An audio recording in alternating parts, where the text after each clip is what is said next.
Have you ever paused to notice how tightly your mind clings to each gasp of air? Every thought, every emotion rides upon the wave of your breath, pulling you back into the drama of daily life. Paramhansa Yogananda, author of Autobiography of a Yogi and ambassador of Kriya Yoga to the West, insisted that the very first key to realizing our divine nature is to steady, calm, and ultimately suspend that breath. Breath ties the mind to the sense plane, he taught again and again. As your breath becomes calm, the mind goes within. Breathlessness is the way to God. In this extended exploration, we'll delve into Yogananda's own experiences, his answers to countless student questions, the physiological and metaphysical rationale behind pranayama and kumbhaka, and a step-by-step guide to beginning this transformative practice in your own life. Yogananda described our life force, prana, as inseparable from the act of breathing. In the chaotic swirl of modern living, our breath fragments into shallow, rapid gasps that mirror the restless thoughts darting through our consciousness. Ancient yogis observed that wherever the breath goes, the mind follows, and wherever the mind goes, we lose ourselves in fear, desire, or regret. Yogananda distilled this into a practical teaching: master the breath, and you master the mind. From his earliest lessons with his guru, Swami Sri Yukteswar, he learned that the act of drawing prana inward and holding it with gentle ease gradually withdraws attention from the five senses.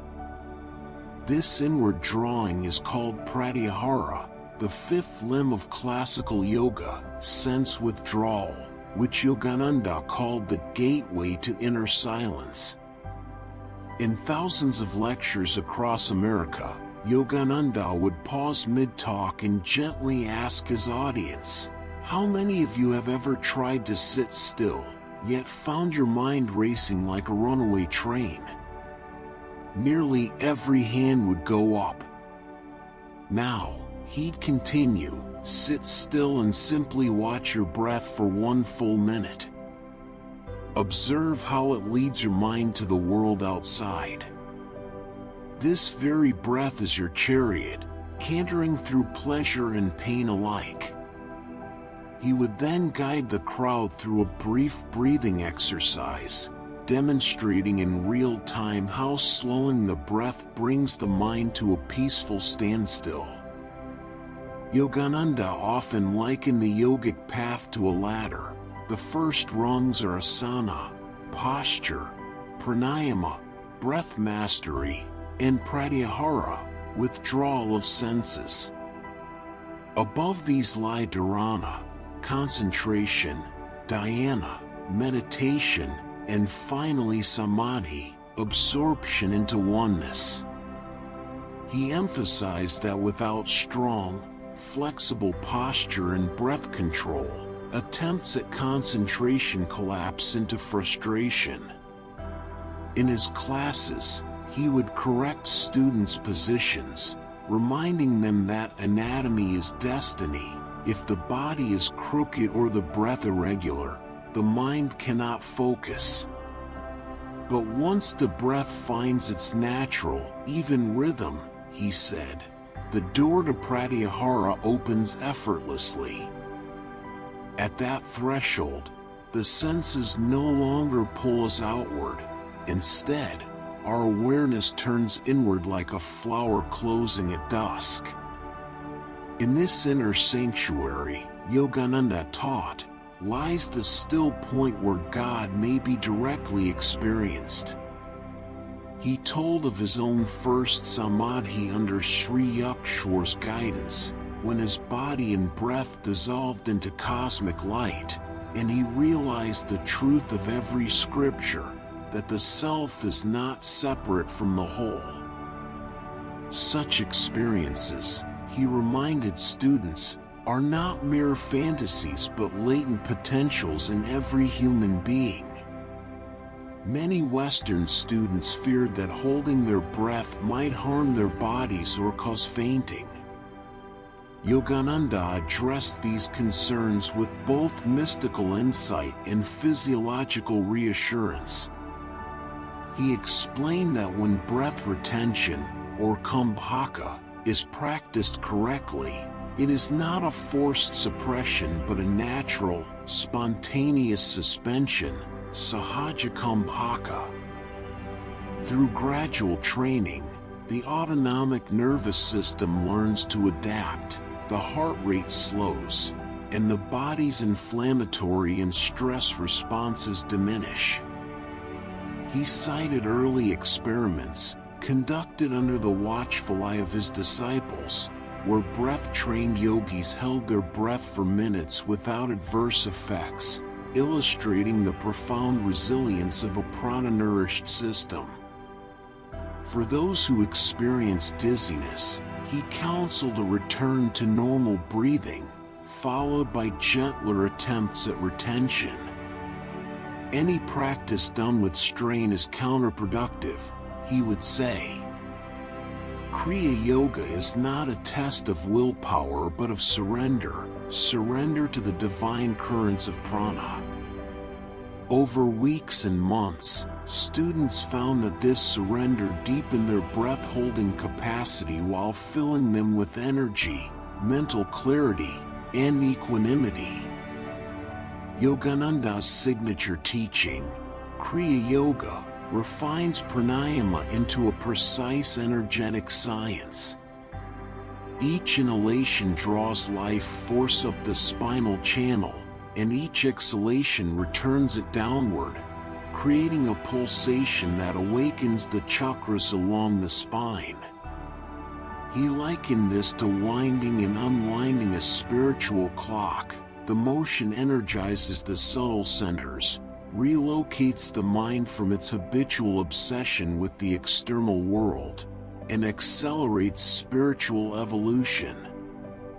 In one lecture to American doctors curious about yogic physiology, he described how this circulatory motion floods the brain with prana, nourishing every cell and clarifying neural pathways.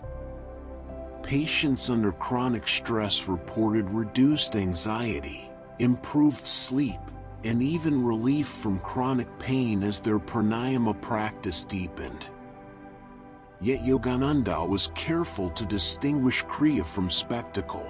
He insisted it be taught only to those with sincere devotion and strong moral character. He would remind his students that the true goal was not the experience of energy rushes or altered states, but the abiding realization of one's divine nature. Without that intention, he warned, powerful techniques could lead only to ego inflation or spiritual bypassing. Over his decades of teaching, Yogananda cataloged an array of questions from earnest students. Here are some of the most frequent in his answers. Why hold after inhalation versus after exhalation?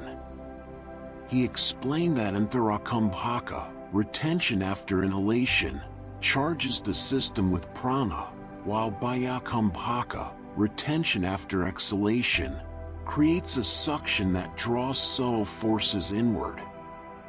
Both are essential, he said, but should be approached in sequence and with care. I feel a ringing or vibration in my head during kumbhaka. Am I harming myself? He smiled and said that was the sound of the cosmic aum vibrating in the brain's chambers, the very sound that underlies creation. No harm, only the stirring of the divine melody within. Can advanced women and seniors practice too? He affirmed that spiritual capability knows no gender or age, only sincerity.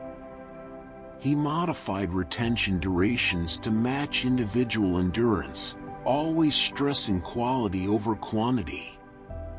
What if I fall asleep during breath control? Sleep, he noted, is the body's way of restoring balance. A brief nap in meditation posture is not a failure but a sign of the practice's power to relax deep tensions. He encouraged returning to pranayama after rest. Yogananda's holistic vision extended beyond the meditation hall. He taught that breath mastery is a portable sanctuary, available during traffic jams, before crucial meetings, or at the bedside when insomnia strikes.